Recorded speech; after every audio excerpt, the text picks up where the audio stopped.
Hey team.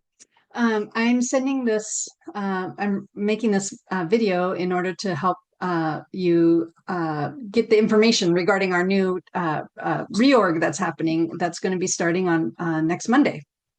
So we are going to go through a reorg, and we have some significant changes that are happening, specifically in the strategic partnership and the communications arena. There's going to have the biggest impact. We actually are going to work on aligning those two departments and actually consolidating them.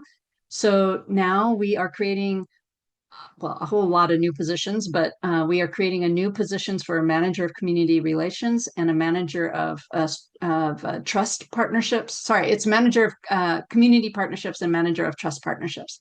So we're creating those two new positions. Um, uh, I'm super excited to say that Mary and Pamela have agreed to step in as interims into those roles while we do the full search.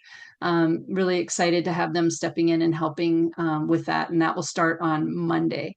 We also have a new senior manager of marketing and communications. That position is going to be filled by somebody named Francine Strickwerda. She's worked with us for many years as a contractor, and she's also agreed to step in as an interim while we post and get that position filled as well. So all three of those positions are new, and we'll all three report up to Lee. We're going to trying to really help streamline the those two departments. We're actually essentially making them one department now.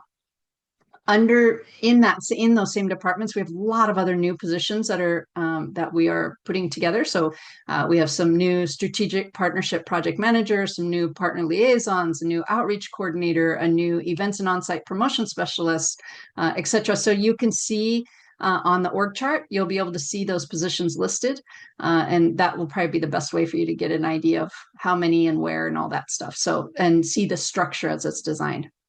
There is one role that's being eliminated in this process, and that is the director of communications and community outreach. That position is going away in this merger process. We also have other positions that are throughout the rest of the organization that we're adding. So we have a new benefits administrator that will work side by side with Emmeline. They aren't a lead. They are a benefits administrator that will be focused on doing the work itself. We have a new ICRS. We have a new implementation specialist, a new part-time purchasing person, and a new data and quality specialist, similar to the role that Rhonda holds. So we have quite a few new positions. When you look at the org chart, you'll be able to see all those new positions. And there's also one other position that is being eliminated in this process, and that is the administrative assistant position. So that position is going away. So with all these changes, there's a lot of reasons for all of these changes, but underneath several things. So number one, I mentioned at the all staff meeting that we have UFCW and WSNA, these two other unions, are looking at joining the training fund. UFCW is actually out there bargaining right now to join the training fund. We don't know how many hospitals and how many, but it could be currently in this next year up to 8 hospitals and 7,000 new members. So that's a huge impact. We also have been getting feedback from our trust employers that they really want to see an increased presence on their sites. Everything from our interaction around our navigation to our on-site presence to how the partnerships around instructions, we're really trying to bolster our capacity in those areas. So this part of the goal here is to really provide the support that's needed for those arenas.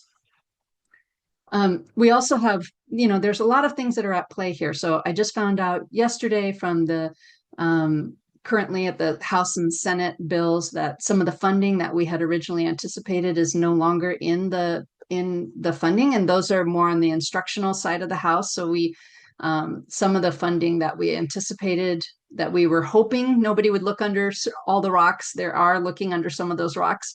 Some of it is still secure. So we do have some funding still secure, but there are some things that we're going to have to juggle in terms of our the impact of not having funding from those particular positions from that particular state budget. So we don't know yet what the outcome will be. The legislative session is supposed to end mid-April.